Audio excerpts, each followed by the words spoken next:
এই হচ্ছে এইখানকার অবস্থা। মানে কোন সময় যে বৃষ্টি হবে, কোন সময় যে রোদ বেরোবে, কোনো কিছু বোঝা যায় না। হঠাৎ করে বৃষ্টি, এমন জোরে জোরে বৃষ্টির ফুট পড়তেছে, মনে হচ্ছে কি যে টিন চাল ভেঙে পড়বে। আর এই জায়গা তো মূলত মাটি খুব কম, মানে পাথরের, মানে বালি আর পাথর তো রাস্তাঘাটে।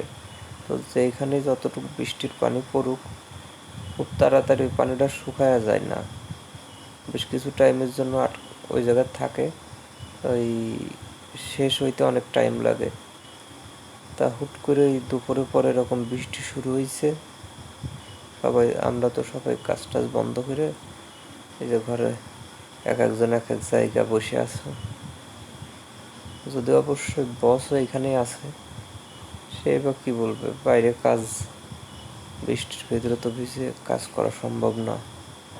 যার কারণে সেও আর এক জায়গায় আটকে আছে, আমাদের পাশে নেই, একটু দূরে আছে, যদিও অন্য একটা ঘরে গেছে আর আটকে গেছে।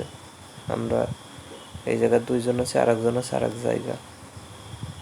চলতেছে আলহামদুলিল্লাহ।